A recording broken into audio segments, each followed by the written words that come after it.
Up Troy Sivan, joining us at home with Apple Music. We celebrate Pride with real icons right here on Apple Music Radio, and we have a brand new cover of New Music Daily. New Music Daily on Apple Music. The artist's name is Babyqueen. Superstar alert right here.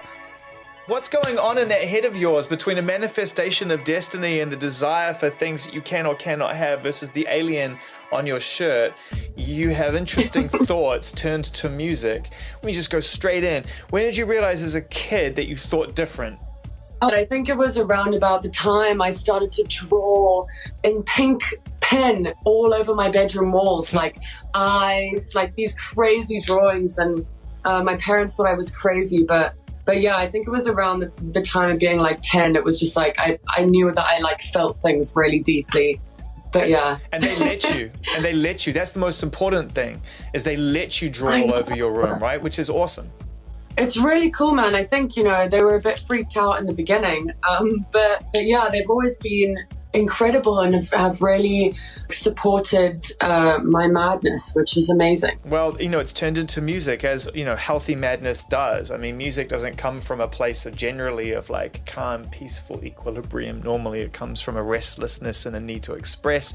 So my question is, Babyqueen, how do you feel when you finish writing a song? Can you move past that feeling or understand it a little bit better? Yeah, I think there's a huge degree to which music is cathartic, and it can help you move through sort of really difficult feelings. But I think for me, it never really ends. It's like songwriting is like a constant process that happens to me while I'm walking around. Yeah. My thoughts just rhyme with one another, and it's like a constant. It's sort of like a constant thing. As one song, there's like 10 songs going on, and you're just trying to grab it, right? You're trying to grab these things. Yeah, it's crazy. I mean, I'm more spoiled for ideas than I've ever been in my life, and it's scary trying to sort them into like actual cadence and actual thoughts. That's why we have a mixtape, right? That's why we have Yearbook, just because it's a really safe space to be able to put things into an order and not have it be this pressure. That's why I love the idea of mixtapes. I just think people should make more mixtapes. And some people find it hard to try to kind of create a distinction between that and an album, but there is one.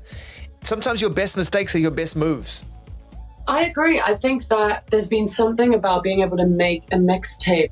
There's something about a debut album that is really terrifying. Yeah. And I'm doing that now, and I'm like, is every single artist dying? Like, this is the most stressful thing I've ever done in my life. It's weirdly stressful. I didn't really have that with the mixtape. It was sort of more free, and I think I wouldn't have been ready to do that. I don't think I'm ever going to be ready to do the album, but I'm glad that we sort of had that time to be more free in creation. I love your words. I think it's great. I know you focus on them. I think you're a great lyricist. This album, American Dream, is a great example of that.